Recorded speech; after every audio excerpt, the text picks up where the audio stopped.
만보 걷기보다 먼저 해야 할 것, 바로 몸속 염증을 없애는 일입니다. 암과 치매로 이어지는 이 침묵의 위험, 오늘 영상에서 전부 밝혀드립니다. 많은 분들께서 건강을 위해 매일 1시간씩 걷는다고 자랑스럽게 말씀하십니다. 하지만 사실은 전혀 다릅니다. 걷기만으로는 절대 사라지지 않는 것이 우리 몸속에 하나 있습니다. 바로 우리 몸을 조용히 갉아먹는 전신 염증입니다. 이것 하나 때문에 치매가 옵니다. 이것 하나 때문에 암이 생깁니다. 이것 하나 때문에 당뇨가 시작되고 심장병이 찾아오고 어느 날 갑자기 쓰러지게 됩니다. 여러분, 무섭지 않으십니까? 더 무서운 사실이 있습니다. 이 염증은 아무런 신호도 없이 조용히 진행됩니다. 그래서 우리 대부분이 자신의 몸속에 불이 나고 있다는 사실조차 모르고 있습니다. 오늘 영상 끝까지 보시면 의사인 저도 매일 기를 쓰고 실천하는 전신염증 제거 루틴을 모두 알려드리겠습니다. 이런 정보 놓치지 않으시려면 구독과 좋아요 먼저 눌러주세요. 이 루틴은 돈이 들지도 않습니다. 특별한 도구도 필요 없습니다. 그저 오늘부터 작은 습관 몇 가지만 바꾸시면 됩니다. 그런데 그 작은 변화가 여러분의 10년 후, 20년 후를 완전히 다른 모습으로 바꾸어 놓을 것입니다. 지금부터 단 1분도 놓치지 마시고 끝까지 집중해 주십시오. 이 영상 한 편이 어쩌면 여러분의 인생을 구할지도 모릅니다. 여러분, 잠시 제가 직접 겪은 이야기 하나를 들어보시겠어요? 지난달 제 진료실로 한 분이 찾아오셨습니다. 올해 68 되신 박정자 님이셨습니다. 박정자 님은 작은 키에 다부진 체격을 가진 분이셨습니다. 걸음걸이도 또래보다 훨씬 빠르셨고 목소리에도 힘이 있으셨습니다. 겉으로 보기에는 그 어디 한 군데 아파 보이지 않는 분이셨습니다. 박정자 님은 젊은 시절부터 건강 하나는 자신 있으셨던 분이셨다고 합니다. 20살에 시집 오셔서 시어머니 모시고 남편 뒷바라지 하시며 아이 셋을 키우셨다고 합니다. 새벽 4시면 어김없이 일어나셔서 가족들 아침을 차리셨고 밤 12시가 넘어야 잠자리에 드셨다고 합니다. 그렇게 40년을 살아오셨는데도 감기 한 번 걸리지 않으셨다고 합니다. 남편이 먼저 세상을 떠나신 후 박정자님은 더욱 건강관리에 신경을 쓰시기 시작하셨습니다. 매일 새벽 5시 반이면 어김없이 일어나셨습니다. 운동복을 챙겨 입으시고 동네 공원으로 나가셔서 1시간씩 빠르게 걸으셨습니다. 비가 오나 눈이 오나 하루도 빠짐없이 말입니다. 식사도 정말 정성스럽게 챙기셨습니다. 기름진 음식은 입에도 대지 않으시고 채소 위주의 식단을 유지하셨습니다. 술과 담배는 평생 가까이 하지 않으셨습니다. 자식들에게도 늘 자랑처럼 말씀하셨다고 합니다. 나는 절대로 너희들에게 짐이 되지 않을 거라고 말입니다. 병원 신세 안 지고 곱게 늙다가 곱게 가는 것이 내 마지막 소원이라고 말입니다. 자식들도 그런 어머니를 보며 늘 안심하셨다고 합니다. 우리 어머니는 정말 건강하시구나. 100살까지 사실 거다. 이렇게 말입니다. 그런데 어느 날부터 이상한 일이 벌어지기 시작했습니다. 지난 봄이었습니다. 박정자님께서 아침에 일어나셨는데 손가락 마디마디가 뻣뻣해지셨다고 합니다. 처음에는 그저 잠을 잘못 주무신 탓이려니 하고 넘기셨답니다. 하지만 그 뻣뻣함은 사라지지 않았습니다. 오히려 시간이 갈수록 점점 심해지셨다고 합니다. 이제는 아침마다 손을 펴는 것조차 힘드셨습니다. 주먹을 쥐었다 펴는데 한참이 걸리셨습니다. 부엌에서 그릇을 잡으실 때도 손이 마음대로 움직이지 않으셨습니다.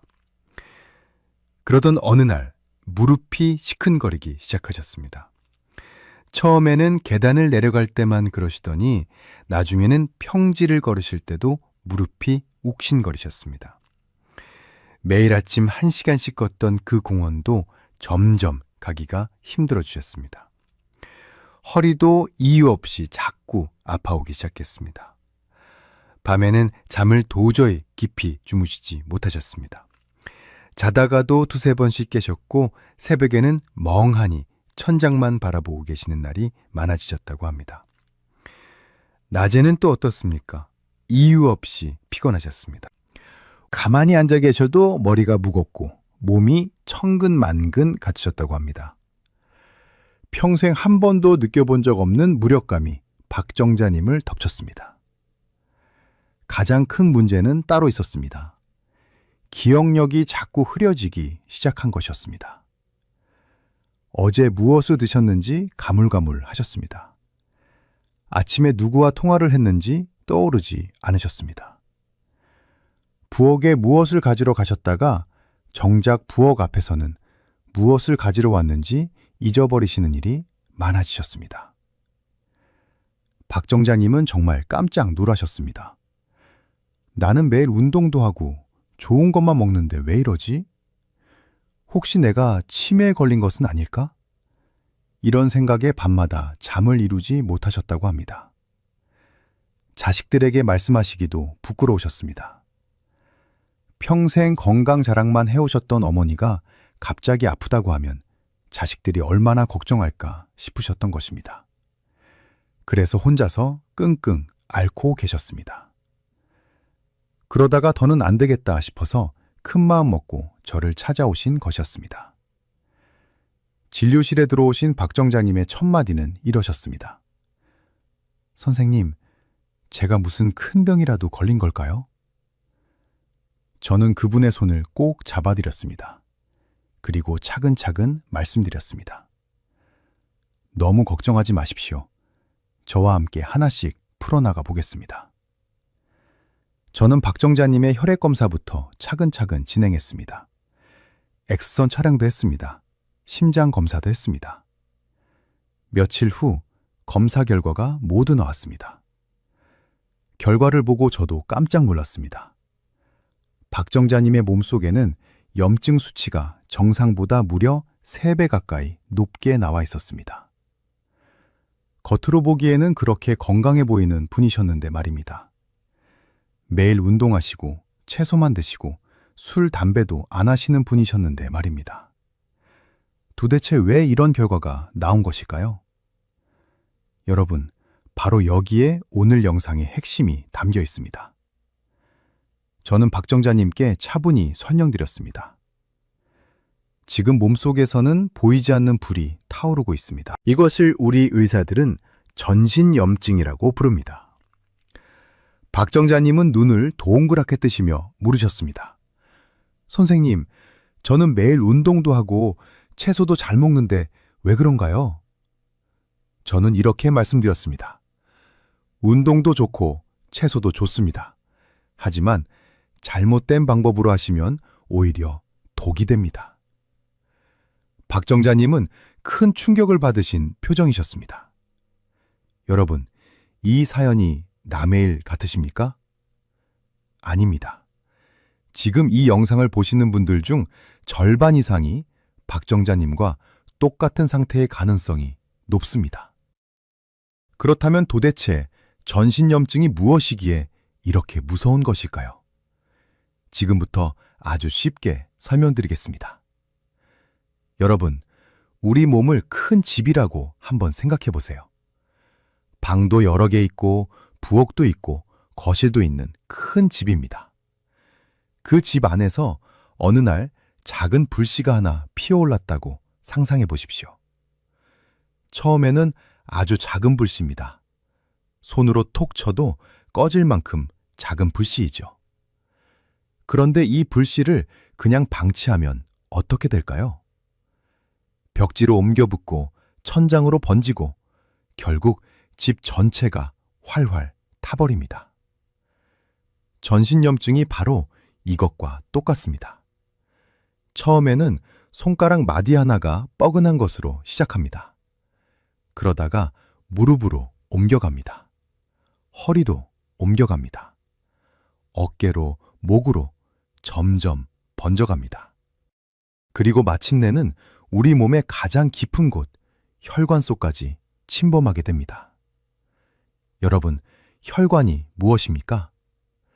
우리 몸의 수도관과 같은 것입니다. 이 수도관을 통해서 피가 흐르고 그 피가 우리 몸 구석구석에 영양분을 배달해 줍니다. 그런데 이 수도관 안쪽에 염증이라는 녹이 슬기 시작하면 어떻게 될까요? 피가 제대로 흐르지 못하게 됩니다. 수도관이 좁아지면 어떤 곳은 물이 거의 가지 못합니다. 뇌로 가는 피가 막히면 무엇이 옵니까? 치매가 옵니다. 뇌세포들이 영향을 받지 못해서 하나둘씩 죽어갑니다. 기억이 사라지고 판단력이 흐려지고 결국 자식 얼굴도 알아보지 못하게 됩니다. 심장으로 가는 피가 막히면 무엇이 옵니까? 심근경색이 옵니다. 어느 날 갑자기 가슴을 부여잡고 쓰러지시게 됩니다. 병원에 도착하기도 전에 세상을 떠나시는 분들이 많습니다. 췌장이 망가지면 무엇이 시작됩니까? 당뇨가 시작됩니다. 발이 썩어 들어가고 눈이 멀고 신장이 망가져서 평생 투석을 받으셔야 합니다. 세포 하나하나가 망가지면 결국 무엇으로 발전합니까? 암으로 발전합니다. 여러분, 정말 무섭지 않으십니까? 이 모든 무서운 병들의 시작이 어디에 있느냐? 바로 전신 염증에 있습니다. 그런데 더 무서운 사실이 있습니다. 이 염증은 아무런 신호 없이 조용히 진행된다는 것입니다. 마치 도둑이 발소리도 내지 않고 집에 들어오는 것처럼 말입니다. 박정자님처럼 평생 운동하시고 좋은 것만 드시는 분들도 예외가 아닙니다. 왜 그럴까요? 바로 우리가 모르고 매일 반복하는 잘못된 습관들 때문입니다. 지금부터 절대 끊어야 할 3가지 습관을 말씀드리겠습니다. 계속 도움이 되신다면 구독과 좋아요로 응원해주세요. 이 3가지만 끊어도 여러분의 몸이 달라지기 시작합니다. 집중해서 들어주십시오. 첫 번째 습관, 새벽 공복 운동입니다. 많은 분들께서 새벽 5시, 6시에 빈속으로 운동을 나가십니다. 박정자님도 마찬가지셨습니다. 새벽 5시 반이면 어김없이 일어나셔서 물 한 모금도 안 드시고 공원으로 나가셨습니다. 그게 건강에 좋은 줄로만 알고 계셨던 것입니다. 그런데 이게 왜 문제일까요? 여러분, 우리 몸은 새벽에 가장 약한 상태입니다. 밤새 아무것도 먹지 않아서 혈당이 뚝 떨어져 있습니다. 체온도 가장 낮은 상태입니다. 근육도 굳어 있습니다.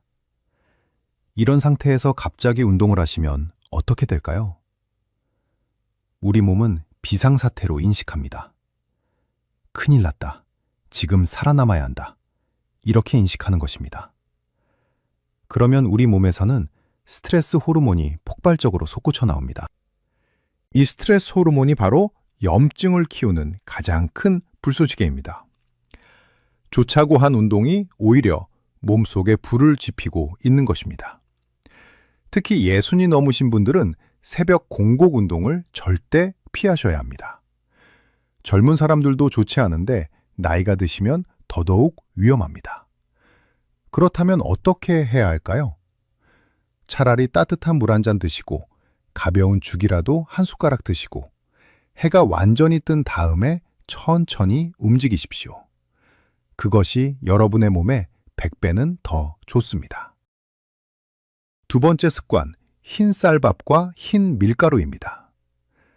박정자님도 매일 아침 흰 쌀밥에 김치, 점심에는 칼국수, 저녁에는 또 흰 쌀밥을 드셨다고 합니다.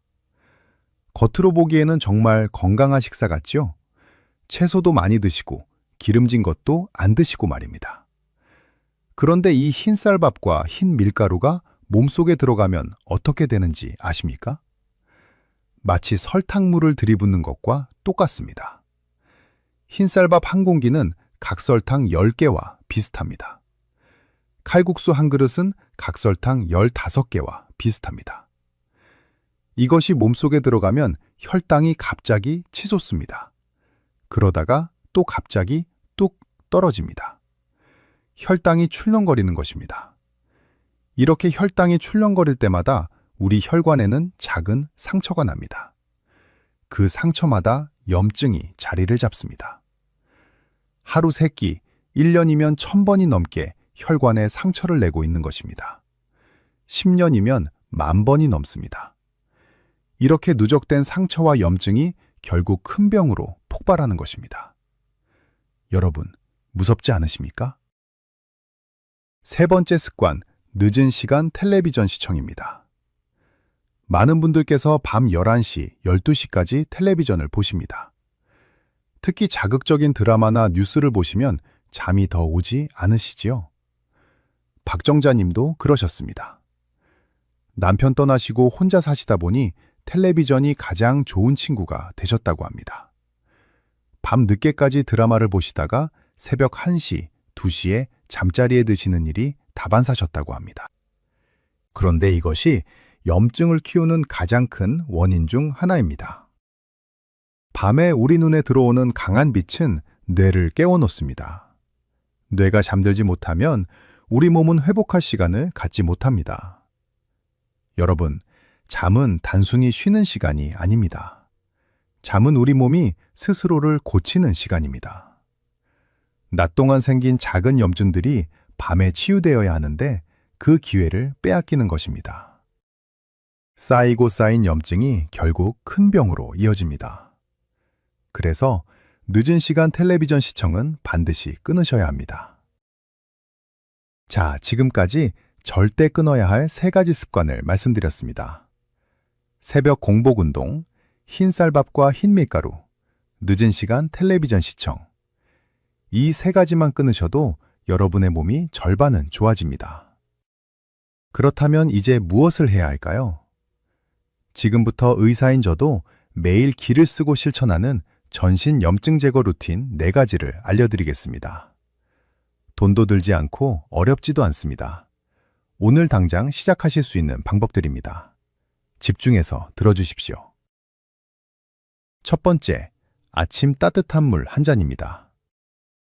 눈을 뜨자마자 가장 먼저 하셔야 할 일입니다. 미지근한 물 한 잔을 천천히 드십시오. 한 모금에 다 들이키시면 안 됩니다.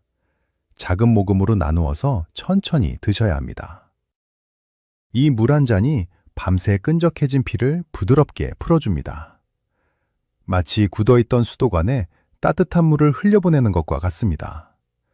수도관 안에 끼어있던 찌꺼기들이 슬슬 녹아서 흘러내려가는 것이죠. 찬물은 절대 안 됩니다. 찬물은 오히려 혈관을 수축시켜서 염증을 악화시킵니다. 반드시 따뜻한 물 또는 미지근한 물이어야 합니다. 너무 뜨거우면 식도에 상처를 줄 수 있으니 손등에 떨어뜨려 보았을 때 따뜻하다 싶은 정도면 충분합니다.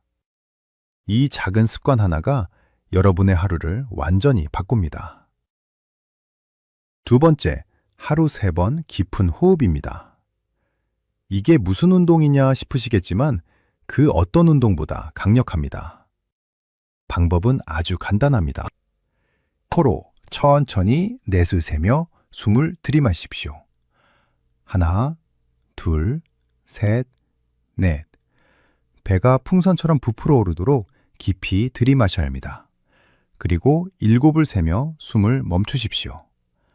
하나, 둘, 셋, 넷, 5, 6, 7. 마지막으로 입으로 8을 세며 천천히 내쉬십시오. 하나, 둘, 셋, 넷, 5, 6, 7, 8. 이것을 5번만 반복하시면 됩니다. 아침에 1번, 점심에 1번, 저녁에 1번이면 충분합니다. 이 호흡법은 우리 몸의 자율신경을 안정시켜줍니다. 자율신경이 안정되면 스트레스 호르몬이 줄어듭니다. 스트레스 호르몬이 줄어들면 염증의 불씨가 자연스럽게 꺼집니다. 저도 진료실에서 매일 이 호흡법을 합니다. 환자분들을 보다가도 시간이 날 때마다 잠시 눈을 감고 5번씩 호흡합니다. 그러면 머리가 맑아지고 마음이 차분해집니다. 여러분도 꼭 해보십시오. 세 번째, 식사 순서 바꾸기입니다. 이것은 정말 중요합니다. 지금까지 여러분은 밥부터 드셨을 겁니다. 밥 한 숟가락 뜨고 반찬 한 점 짚고 또 밥 한 숟가락 뜨고 이렇게 평생 드셔오셨을 겁니다. 오늘부터는 순서를 완전히 바꾸십시오. 먼저 채소를 드십시오. 나물이든 김치든 샐러드든 채소부터 입에 넣으십시오. 그 다음에 단백질, 즉 두부나 생선, 달걀, 고기를 드십시오. 마지막에 밥을 드십시오. 이 순서대로 드시면 식후 혈당이 절반 가까이 떨어집니다. 혈당이 안정되면 혈관에 상처가 나지 않습니다. 상처가 없으면 염증도 자리 잡을 곳이 없어집니다. 이 작은 변화 하나가 여러분의 10년 후를 바꿉니다. 처음에는 어색하실 겁니다. 평생 해오던 습관을 바꾸는 것이니까요. 하지만 2주만 해보십시오. 어느새 자연스럽게 채소부터 드시는 자신을 발견하시게 될 겁니다. 네 번째, 저녁 산책입니다. 새벽 공복 운동은 절대 안 된다고 말씀드렸죠? 그렇다면 언제 운동을 하시면 좋을까요? 바로 저녁 식사 후 30분이 지난 시점입니다. 이때 천천히 20분에서 30분 정도 가볍게 걸으십시오. 빠르게 걸으실 필요 없습니다. 땀을 뻘뻘 흘리실 필요도 없습니다. 옆 사람과 이야기하면서 걸을 수 있는 정도면 충분합니다. 저녁 식사 후 산책은 식후 혈당을 잡아주는 가장 좋은 방법입니다. 밥을 드시면 혈당이 올라가는데 이때 가볍게 걸으시면 그 혈당을 근육이 가져가서 사용합니다. 혈당이 출렁이지 않으니 혈관에 상처도 나지 않습니다. 또한 저녁 산책은 낮 동안 쌓인 스트레스를 풀어줍니다. 스트레스가 풀리면 밤에 깊은 잠을 잘 수 있게 됩니다. 깊은 잠을 자면 몸이 스스로를 고칠 시간을 갖습니다. 이 모든 것이 연결되어 있는 것입니다. 자, 이제 하루 루틴을 정리해 드리겠습니다. 이대로만 따라 하시면 됩니다. 아침에 눈을 뜨시면 먼저 따뜻한 물 한 잔을 천천히 드십시오. 그 다음 침대에 앉으셔서 깊은 호흡을 5번 하십시오. 코로 4, 멈추고 7, 입으로 8. 이것을 5번 반복하시면 됩니다. 아침 식사는 채소, 단백질, 밥 순서로 드십시오. 흰 쌀밥보다는 잡곡밥이나 현미밥이 훨씬 좋습니다. 아침 식사 후에는 가벼운 집안일을 하시거나 햇볕이 좋은 베란다에 잠시 앉아 계시면 좋습니다. 햇볕은 우리 몸의 비타민을 만들어주는 가장 좋은 약입니다. 점심 식사 전에도 깊은 호흡을 5번 해주십시오. 점심도 마찬가지로 채소부터 드셔야 합니다. 오후에는 동네를 천천히 한 바퀴 산책하시면 더욱 좋습니다. 너무 무리하지는 마십시오. 저녁 식사도 채소부터, 그리고 너무 늦지 않게 드십시오. 가능하면 저녁 7시 전에 식사를 마치십시오. 식사 후 30분 뒤에 가볍게 동네 한 바퀴를 천천히 걸으십시오. 20분 정도면 충분합니다. 저녁 9시 이후에는 텔레비전을 끄십시오. 대신 따뜻한 차 한 잔과 함께 라디오를 들으시거나 책을 보십시오. 조명도 너무 밝지 않게 부드러운 조명으로 바꿔주십시오.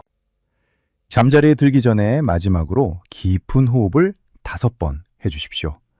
그리고 늦어도 밤 10시 반 전에는 잠자리에 드십시오.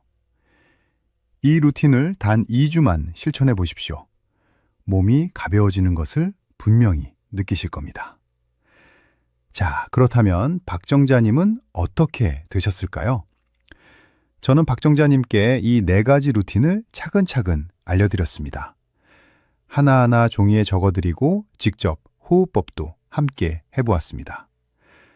박정자님은 처음에는 반신반의 하셨습니다. 이렇게 간단한 것으로 정말 좋아질까 하시면서 말입니다.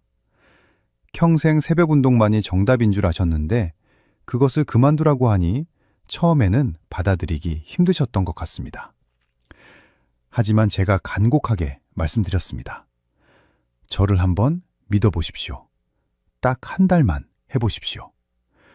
그래도 효과가 없으면 다시 예전 방식으로 돌아가셔도 좋습니다. 박정자님은 그렇게 약속하시고 진료실을 나가셨습니다. 그리고 한 달 후, 박정자님이 다시 진료실을 찾아오셨습니다. 그날의 표정을 저는 지금도 잊을 수가 없습니다. 진료실 문을 여시고 들어오시는데 얼굴빛이 환하게 밝아져 계셨습니다. 지난번에 오셨을 때 그 어두운 표정이 온데간데 없었습니다. 박정자님은 자리에 앉으시자마자 신이 나서 말씀하셨습니다. 선생님, 정말 신기해요. 손가락 마디의 뻣뻣함이 거짓말처럼 사라졌어요. 이제는 아침에 일어나서 바로 주먹을 쥐었다 펼 수 있어요. 무릎도 더는 시큰거리지 않아요. 밤에는 깊은 잠을 자게 되었어요. 자다가 깨는 일이 일주일에 한 번도 없어요. 아침에 일어나면 머리가 맑고 몸이 가벼워요. 가장 신기한 것은요, 흐릿하던 기억력이 다시 뚜렷해졌어요. 어제 무엇을 했는지, 누구와 통화했는지 다 기억이 나요. 박정자님의 눈에는 눈물이 그렁그렁 맺혀 있었습니다. 저는 다시 한번 혈액 검사를 해보았습니다. 며칠 후 결과가 나왔습니다. 3배까지 올랐던 염증 수치가 정상 범위로 돌아와 있었습니다. 저도 솔직히 깜짝 놀랐습니다. 한 달 만에 이렇게까지 좋아지실 줄은 몰랐기 때문입니다. 박정자님은 제 손을 꼭 잡으시며 말씀하셨습니다. 선생님, 저는 평생 잘못된 방법으로 건강을 챙기고 있었네요. 이제야 진짜 건강이 무엇인지 알겠습니다. 저처럼 모르고 잘못된 길로 가시는 분들에게 꼭 알려주세요. 저는 그 말씀을 듣고 오늘 이 영상을 만들기로 결심했습니다. 여러분, 박정자님처럼 될 수 있습니다. 오늘 알려드린 3가지 절대 끊어야 할 습관을 끊으십시오. 그리고 4가지 루틴을 매일 실천하십시오. 오늘의 핵심을 다시 한번 정리해드리겠습니다. 첫째, 새벽 공복 운동, 흰쌀밥과 흰 밀가루, 늦은 시간 텔레비전 시청은 반드시 끊으셔야 합니다. 이 3가지가 우리 몸속에 불을 지피는 가장 큰 원인입니다. 둘째, 아침 따뜻한 물, 하루 3번 깊은 호흡, 식사 순서 바꾸기, 저녁 산책을 매일 실천하십시오. 이 4가지가 우리 몸속 불을 꺼주는 소화기 역할을 합니다. 셋째, 이 모든 것은 단 2주면 효과가 나타나기 시작합니다. 한 달이면 박정자님처럼 완전히 달라지실 수 있습니다. 여러분, 건강은 결코 멀리 있지 않습니다. 비싼 영양제에 있지도 않습니다. 무리한 운동에 있지도 않습니다. 오늘 알려드린 작은 습관들 안에 있습니다. 지금 손가락이 뻣뻣하시다면, 무릎이 시큰거리신다면, 잠을 깊이 못 주무신다면, 기억력이 자꾸 흐려지신다면, 그것은 여러분의 몸이 보내는 마지막 경고입니다. 이 경고를 절대 무시하지 마십시오. 오늘부터 당장 시작하십시오. 내일도 아닙니다. 다음 주도 아닙니다. 바로 오늘, 지금 이 영상을 끝까지 보신 직후부터 시작하셔야 합니다. 여러분의 10년 후, 20년 후가 오늘 이 결심에 달려 있습니다. 자식들에게 짐이 되지 않고 손주들에게 자랑스러운 부모로, 할머니, 할아버지로 남고 싶으시지요. 그렇다면 오늘부터 시작하십시오. 지금부터 실천하실 분들은 댓글에 실천이라고 남겨주십시오. 제가 한 분 한 분 모두 응원해 드리겠습니다. 그리고 이 영상이 도움이 되셨다면 주변의 소중한 분들에게도 꼭 공유해 주십시오. 여러분의 작은 공유 하나가 누군가의 인생을 바꿀 수 있습니다. 부모님께, 형제자매께, 친구분들께 이 영상을 전해 주십시오. 저는 여러분의 건강을 진심으로 응원합니다. 오늘도 건강하시고 행복하시고 평안하시길 진심으로 바랍니다. 다음 영상에서 더 좋은 건강 정보로 다시 찾아뵙겠습니다.